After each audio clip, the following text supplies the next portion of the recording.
അയർലൻഡിന്റെ സാമൂഹിക ഐക്യം തകരുന്നത് മുൻനിർത്തി അഭയാർത്ഥികൾക്ക് വിലക്കേർപ്പെടുത്തുമെന്ന് അയർലൻഡിന്റെ നിയമമന്ത്രി ജിം ഒ കല്ലഗൻ. കഴിഞ്ഞ വർഷം 18,500 അഭയാർത്ഥികളാണ് എത്തിയത്. ഈ സംഖ്യ കുറയ്ക്കണം, അല്ലാത്തപക്ഷം നമ്മുടെ സാമൂഹിക ഐക്യം തകരും. തെരുവുകളിൽ കൂടുതൽ ടെന്റുകൾ ഉയരും. ഗവൺമെന്റിന്റെ നിയന്ത്രണത്തിലില്ലാത്ത ഒരു സംവിധാനമായത് മാറുമെന്നും മന്ത്രി വ്യക്തമാക്കി. എന്നിരുന്നാലും എത്ര അഭയാർത്ഥികളെ രാജ്യം അനുവദിക്കുമെന്ന് മന്ത്രി വെളിപ്പെടുത്തിയില്ല. ഇംഗ്ലീഷ് പഠിക്കാൻ അയർലൻഡിലേക്ക് വരുന്ന വിദേശ വിദ്യാർത്ഥികളുടെ എണ്ണത്തിൽ കുറവ് വരുത്തുമെന്നും മന്ത്രി ആവർത്തിച്ചു.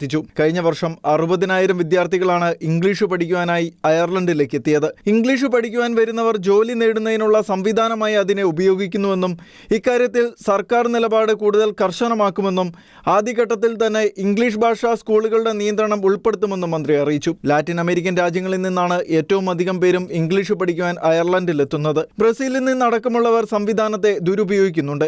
അയർലൻഡിലെ ജനസംഖ്യ വർഷം തോറും 1.6% എന്ന നിരക്കിൽ വർദ്ധിക്കുകയാണ്. ഇത് വളരെ ഉയർന്നതും അതിശയകരവുമാണെന്ന് ഒ കല്ലഗൻ ചൂണ്ടിക്കാട്ടി. ജനസംഖ്യ വർദ്ധിക്കുന്നത് സമ്പദ് വ്യവസ്ഥയുടെയും അതോടൊപ്പം ഒരു രാജ്യമെന്ന നിലയിൽ അയർലൻഡിന്റെയും വിജയമാണ്. എന്നാൽ ഈ വർധനവ് സർക്കാർ നൽകുന്ന മറ്റ് സേവനങ്ങളിൽ നിലവിൽ വലിയ സമ്മർദ്ദമുണ്ടാക്കുകയാണെന്നും അദ്ദേഹം കൂട്ടിച്ചേർത്തു.